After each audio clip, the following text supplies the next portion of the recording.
नमस्कार। आप सुन रहे हैं ज़िंदगी लाइव। मैं हूं सुधीर मिश्रा। मैं तेरी सांसों की बांसुरी में बहता हुआ एक झरने जैसा राग हूँ। दुखों की अंगूठी से निकलता हुआ राग हूँ। चुप्पी का हिस्सा हूँ। आज जब मैं कुछ कह रहा हूँ तो कागज़ कलम के ऊपर वक्त ठहर सा गया है। मेरा वजूद मेरे अधरों पर आकर टिक सा गया है। एहसास, जज्बात और संवेदनाएं कहीं आकर रुक सी गई है। ठीक उसी तरह जैसे सूर्यास्त के समय कमल की पंखुड़ियां सिकुड़ने लगती है। मैं भी चुप्पी के इस माहौल में चुपचाप सिकुड़ गया हूँ। मैं जानता हूँ हमारे बीच शब्दों की ज़रूरत नहीं है। कभी कभी लगता है हमारे और तुम्हारे बीच विचारों की लिपि, जिसके सहारे हम दोनों लिखते रहते हैं अतीत का गौरव गान। तेरे जाने के पहले सूरज उदय भी होता था और अस्त भी।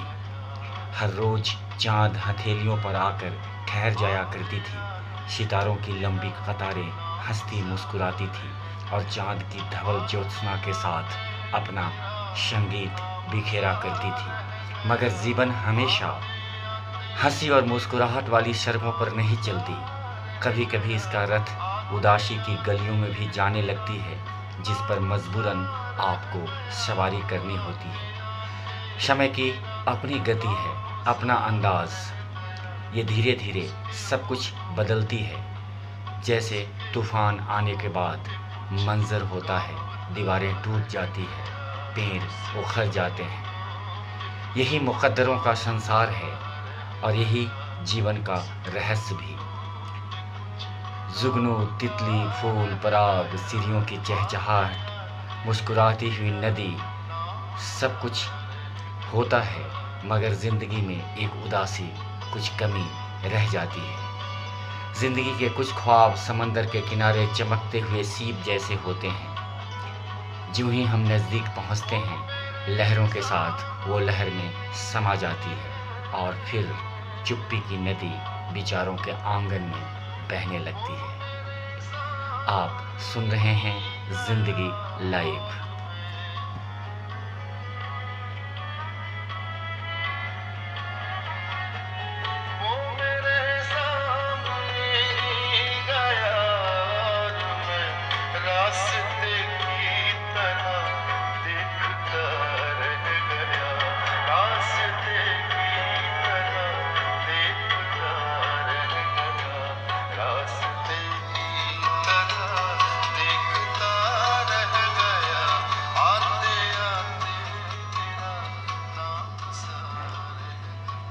और अंत में मशहूर शायर शकील आज़मी के शब्दों में, ज़िंदगी दो हिस्सों में हो गई थी। ज़िंदगी दो हिस्सों में हो गई थी। ज़िंदगी इस कदर सिमट गई थी, उसके पीछे मैं भागा बच्चों सा, वो पतंगों की तरह कट गई थी। उसको रखा था जिस जगह मैंने, उस जगह से जरा वो हट गई थी। वो कई दिनों से रोना चाहती थी। और कई दिनों से रोना चाहती थी। एक दिन वह मुझसे लिपट गई थी, अलविदा कहकर जा रही थी। जाते जाते वो पलट गई थी। आप सुन रहे हैं ज़िंदगी लाइव सुधीर मिश्रा के साथ। अगली बार फिर मुलाकात होगी। तब तक के लिए इजाज़त दीजिए और जगजीत सिंह की मशहूर नज़्म का आनंद लीजिए।